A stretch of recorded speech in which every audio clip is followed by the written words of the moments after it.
Rajula marketing yard ખાતે copper હટાવો સમિતિના નેજા હેઠળ જાહેર મીટિંગ રૂપે સભાનું આયોજન કરવામાં આવ્યું હતું। આ કોપર હટાવો સમિતિના લોકોએ કોપર અને ફર્ટિલાઇઝર પ્લાન્ટથી થતા નુકસાની અંગે લોકોને જાણકારી આપવામાં આવી હતી। આ કંપની આવવાથી વન્યજીવો, મનુષ્ય અને જમીનને કેટલી હદે નુકસાન થશે તે અંગે માહિતી આપવામાં આવી હતી। આ મીટિંગમાં રાજુલા, જાફરાબાદ શહેર અને તાલુકાના ગ્રામ પંચાયતના વર્તમાન અને પૂર્વ સરપંચ સભ્યો, જિલ્લા પંચાયત અને તાલુકા પંચાયતના સભ્યો હાજર રહ્યા હતા। સુભાઈ દરબાન માજી જિલ્લા પંચાયતનો સદસ્ય છું।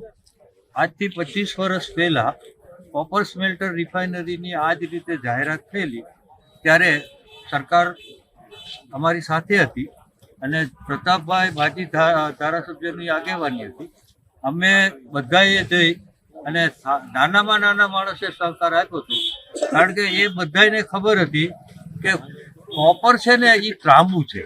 એ ત્રાંબાની આ વાસણમાં તમારે રસોઈ બનાવવી હોય તો પણ એને કલી કરાવવી પડે।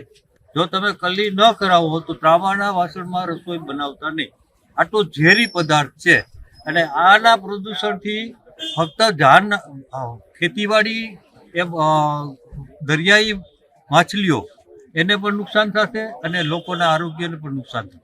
આ બાબતે અમે ગાંધી ચિંતા માર્ગે વિરોધ કરીએ છીએ અને હજી અમે આ કોપર સિમેન્ટર રિફાઇનરીની જો સરકાર ગંભીરતાથી અમારી નોંધ નહીં લે તો અમે ગાંધી ચિંતા માર્ગે આંદોલન કરશું। જય હિન્દ। ખેરાઈનો રહેવાસી છું અને પર્યાવરણ સાથેની અનેક લોક સુનાવણીમાં મેં કામ કરેલું છે।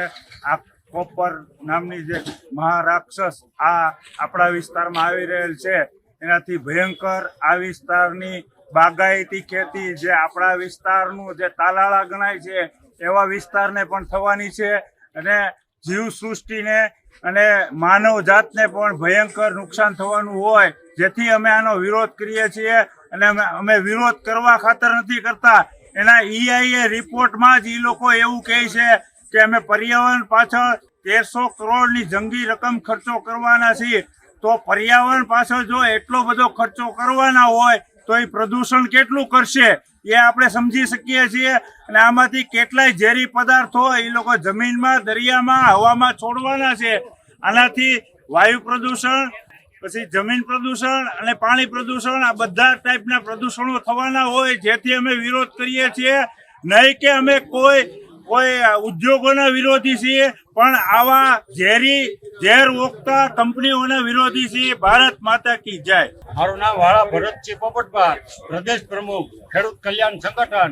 અત્યારે જે રાજુલા અને જાફરાબાદ તાલુકાની અંદર કોપર કંપની જે આવવાની છે ઇન્ડો એશિયા, એટલે એ એક મોટા પ્રમાણમાં ભયંકર પ્રમાણમાં નુકસાન કરવાની છે।